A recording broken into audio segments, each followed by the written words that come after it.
Hey y'all, welcome to episode 7 of the Becoming You Through Him series. I'm your host, Aaliyah J. Thomas.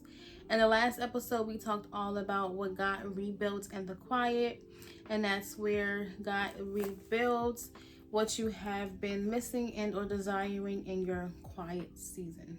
Okay. In today's episode, we're going to be talking all about desire and letting yourself want again. Okay, let's jump right on in. There was a time that I convinced myself that I didn't want certain things, right? And it wasn't because I didn't, it was mainly because I felt unsafe, right? And me telling myself that I didn't want them allowed me to, put up a wall. It allowed me to put up a wall. It allowed me to navigate in a place where I had to just survive, and I couldn't tap into those emotions because it was unsafe for me to do so. Whether it was, deepening my relationship with people, or getting the things I felt like I deserved, need, and or wanted, I had to turn it off, right? And I noticed, like, over the years, just being in this new space, I noticed that, like, I can't be two ways, right? It's either I'm all in or I'm not in at all, right?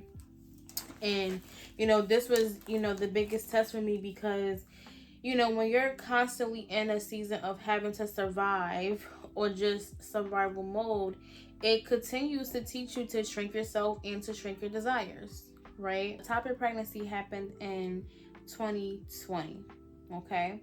So I had the topic pregnancy.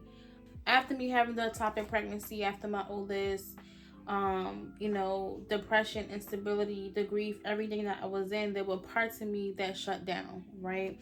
Because me wanting more, especially in the position and place I was in, it felt like a risk, right? It felt like something I was risking. I always said that I wanted to have another baby when my oldest turned 2, right? My oldest is 5 now. She knew, like, coming back home from the hospital after having a ectopic pregnancy, I was sad, but I think by the time I left the hospital, I had already shut down. That desire to have another kid just left me. Like, maybe it was the trauma of the ectopic pregnancy, maybe it was the grief, maybe it was God's protection, who knows? But like I said I wanted to have another baby by the time my oldest turned 2. Well, but however, again, it shut me down, right? Now, fast forward to 4 years later, I was literally planning my wedding and I got pregnant, okay? So even with me finding out that I was pregnant while planning the wedding, it still didn't click. Right now, I was extremely happy, extremely excited to be having another baby, but yeah, like, I still didn't, the desire didn't kick in, right? I did not have that moment until, like I said, you sometimes you forget. Like, you can't miss what you never had, but you can't forget what you once wanted, okay? It wasn't until I held my baby, right? And I also kind of had, like, PTSD from, I guess, the ectopic pregnancy surgery, and then having a C-section with my oldest. Those are conversations for another day. So I went in. I'm not gonna say I went into giving birth scared, but I had to really hone in on God and my mentality, going, like, from second trimester to third trimester, preparing for birth, because the maternal health rate for Black mothers going into birth is very scary, right? A lot of Black mothers don't survive childbirth. So I had to really get myself together with that, pray, and ask God to cover me. But the desire of wanting to have another baby, even though I was pregnant for 9 months, 10 months, and I was super excited to meet my baby, I could not wait for her to get here. And maybe that was part of it, right? Like, once I hit, like, 7.5 months, I just could not wait for her to get here. I just couldn't wait to hold her. I couldn't wait to kiss her. I couldn't wait to see the tiny little feet that kept kicking me. And it wasn't until I held her and I smelled her and it hit me. Like, it literally hit me like a ton of bricks, where I had that realization that I did want another baby. I always wanted another baby. After having my oldest, and but it hit me in a way where, like, I didn't know how much I needed it. I didn't know how much I wanted it. I didn't know how much I truly desired to have another baby. I didn't know. I didn't know.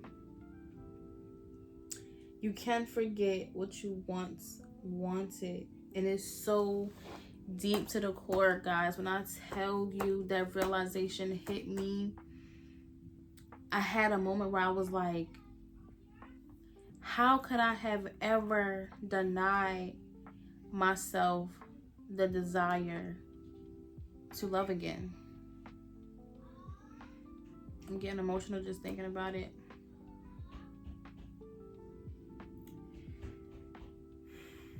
And I had many moments. Like I said, I truly feel like it was God's protection, because I would say at that time, like, if I have another baby, it's gonna be my husband baby. If I have another baby, it's gonna be my husband baby. And I don't know if I was saying that to be like spiteful and hurtful towards my oldest father. Maybe I was, but the power of the tongue is so real. The power of the tongue is so real. And yeah, my next baby was indeed, in fact, my husband's baby. But it was truly, I can't even describe in words what it was. It was like an epiphany, but then it was like, it's just like something cracked open inside me, because my desire returned. It wasn't painful, but it was honest. It was so honest, and it was so raw to the core. So I was just like, how could I ever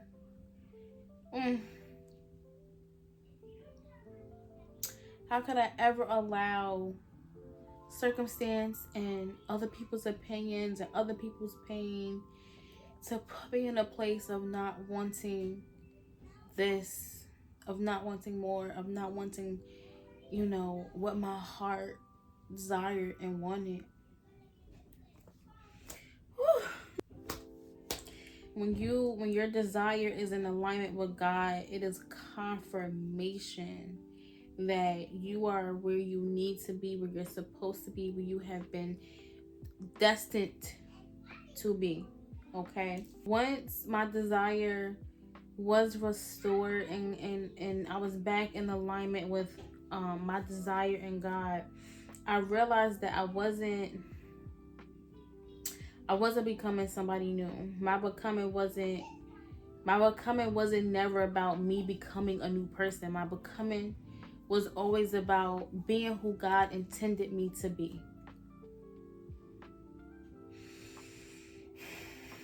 I said in the first episode of this series that God gives you a glimpse of who you are. He gives you a glimpse of who you are. And in that vision is who you are intended to be. Okay?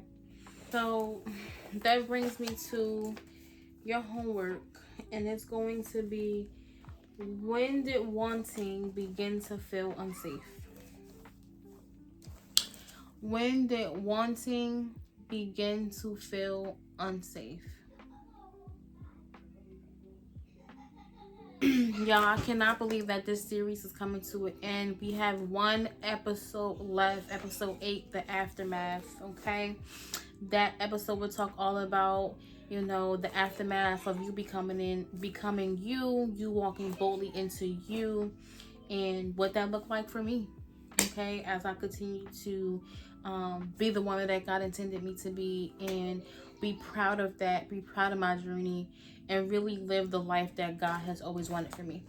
Okay, I love you guys so much. You know, I look forward to seeing you guys in the next episode. If God is moving in your life, please feel free to put that down in the comments below. How does this episode make you feel? Okay, let me know. I'll see you guys soon. Bye-bye.